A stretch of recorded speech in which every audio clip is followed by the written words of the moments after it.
అందరికీ నమస్కారం. ఈనాడు ఏ విషయం మాట్లాడినా సరే రంజిత్ ఓఫీర్ గారిని ద్వేషిస్తూ ఓర్వలేక చెడ్డ కామెంట్స్ పెడుతూ రకరకాలుగా విష ప్రచారం చేస్తున్నటువంటి వాళ్ళని నేను అడుగుతున్నా, ఓఫీర్ గారంటే మీకు ఎందుకు అంత ద్వేషం? ఎక్కడ మొదలైంది ఈ ద్వేషం? దానికి గల కారణాలేంటి? ఆయన మీకు ఏ విషయంలోనైనా అన్యాయం చేశాడా, మోసం చేశాడా? ఏ విషయంలో మీకు ఆయన మీద శత్రుత్వం మొదలైంది? మీరు ఆయన పట్ల ఇట్టి ద్వేషము కలిగి ఉండడానికి గల కారణం దేవుడా లేదా సైతానా? అసలు ఈ స్పష్టత ఈ వ్యతిరేకిస్తున్నటువంటి వారికి ఉన్నదా అని నేను అడుగుతున్నా. ఏ విషయం చెప్పినా దానికి వ్యతిరేకంగా మాట్లాడుతున్నారు, దానికి నెగిటివ్గా కామెంట్స్ పెడతా ఉన్నారు. అసలు ఈ ద్వేషానికి కారణం ఏమిటి? లేఖనమా? లేఖనమైతే ముందొచ్చి కూర్చోవచ్చు, లేదా ఆయన రాసిన గ్రంథాలకు వ్యతిరేకముగా ఇంకో గ్రంథము రాయొచ్చు.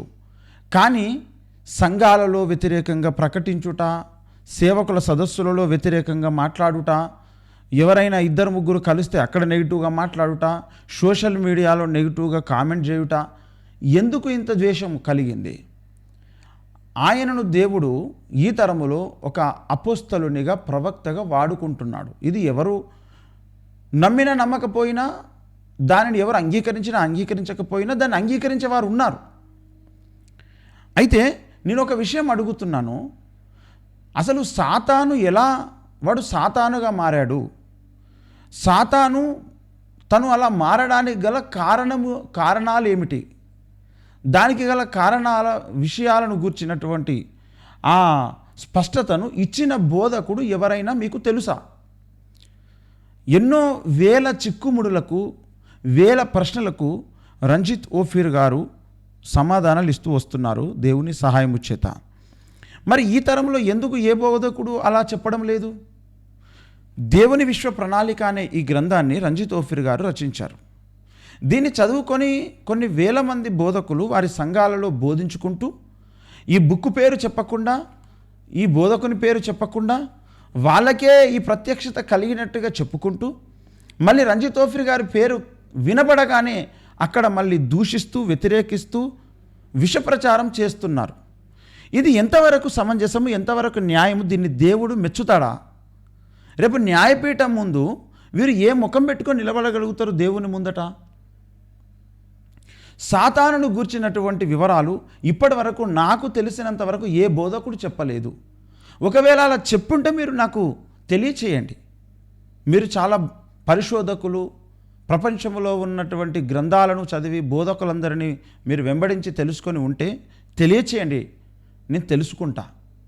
అయితే సాతానుగా ఎలా మారాడు, ఎందుకు మారాడు, దానికి గల కారణాలు ఏమిటి అనేటువంటి ఒక ఖచ్చితమైన స్పష్టత, వెలుగు చీకటులను గూర్చినటువంటి ఒక వివరణ, ఖచ్చితంగా దేవుడు న్యాయవంతుడు అని చెప్పినటువంటి ఆయన గ్రంథాలు దీనికి నిదర్శనం, ఆయన ప్రసంగాలు దీనికి నిదర్శనం. దేవుని గ్రంథానికి న్యాయము చేస్తూ, న్యాయముగా మాట్లాడుతూ, లేఖనాలకు సరైనటువంటి వివరము చెబుతూ అనేక వేల ప్రసంగాలు వారు చేశారు. అంతేకాదు గ్రంథాలు కూడా రాశారు. ఇప్పటి వరకు ఈ గ్రంథాల మీద విషప్రచారం అయితే జరిగింది. అసలు ఓఫీర్ గారిని గూర్చి ఏ విషయాలలో కూడా పూర్తిగా తెలియని వారే ఇలా మాట్లాడారు అని అర్థమవుతూ ఉంది ప్రతిరోజు కూడా. ఇప్పటికి కొన్ని వేల మంది చేసిన కామెంట్స్ విషయంలో కూడా ఆయన గురించి ఎవరికి ఏమీ సరిగ్గా తెలియదు, కానీ ఎవరో ఆయన గురించి నెగిటివ్ పబ్లిసిటీ చేశారు, నెగిటివ్గా మాట్లాడారు. ఏది పరిశీలించకుండా కొందరు విని నమ్మేశారు. అలా నమ్మి ఇప్పటికీ అదే విధంగా ప్రచారం చేస్తున్నారు. ఇది చాలా ఘోరమైనటువంటి విషయము. ఇలా మీరు చేయడము అనేది అస్సలు తగదండి. ఇప్పటికైనా ప్రతి ఒక్కరు కూడా సత్యమేదో తెలుసుకొని ఆ సత్యమందు ప్రతిష్ఠింపబడాల్సినటువంటి అవసరం ఉన్నది. కాబట్టి ఇకనైనా ఈ అబద్ధాలు మానండి. ఇందులో అనేకమైనటువంటి విషయాలు రంజిత్ ఓఫీర్ గారు చెప్పారు. నేను మిమ్మల్ని అడుగుతున్నా, ఓఫీర్ గారిని ద్వేషించే ద్వేషకులారా, ఓఫీర్ గారు చెప్పినటువంటి ఈ విషయాలు ఇంతకుముందు ఏ గ్రంథములోనైనా ఉన్నాయా?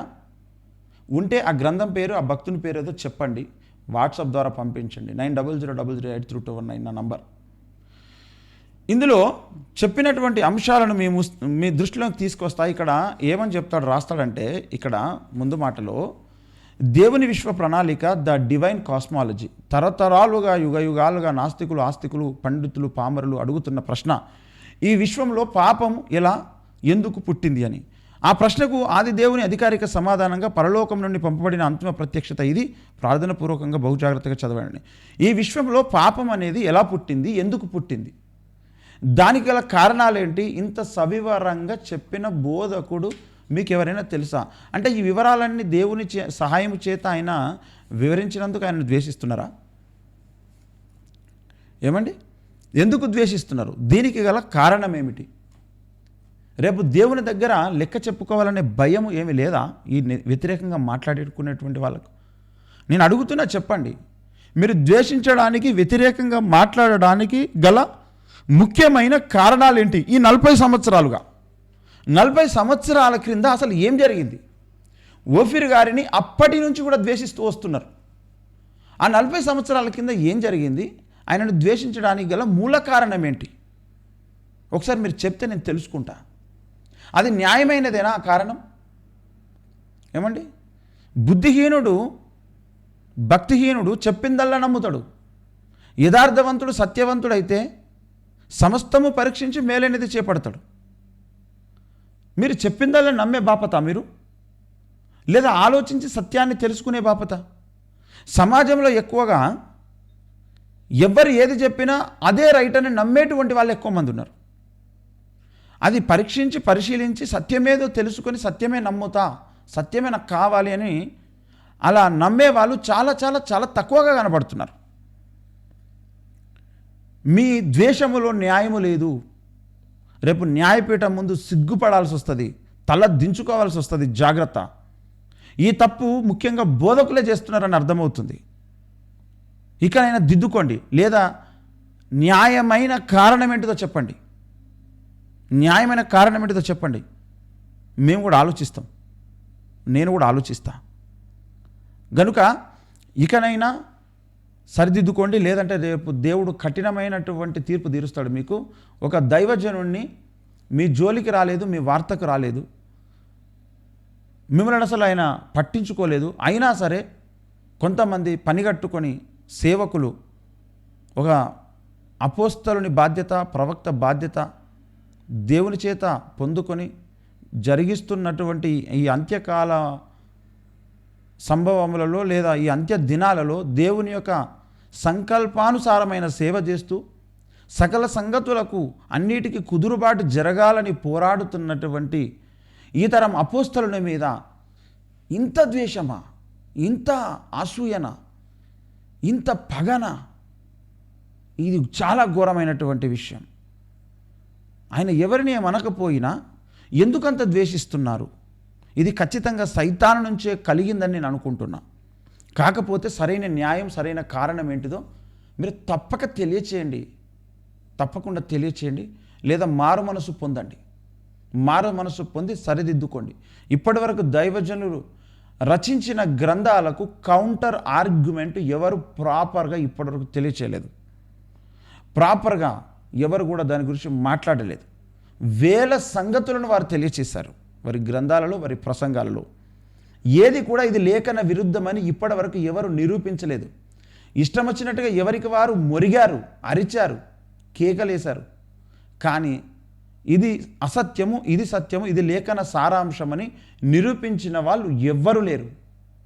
కానీ విష ప్రచారం, తప్పుడు ప్రచారం, అబద్ధ ప్రచారం మాత్రం బాగానే చేస్తున్నారు. ఇది చాలా ఘోరమైన విషయం.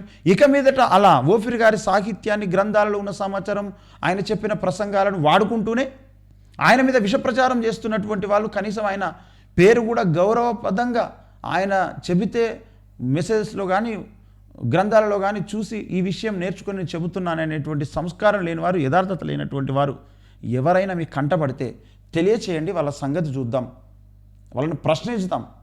వాళ్ళ దగ్గరికి వెళ్ళి, అయ్యా ఈ విషయం రంజిత్ ఓఫీర్ గారికి దేవుడు బయలుపరిచాడు, ఆ విషయం ఇప్పుడు మీరు బోధిస్తున్నారు, మరి ఆయన మీద మీకు ఎలాంటి ఒపీనియన్ ఉంది?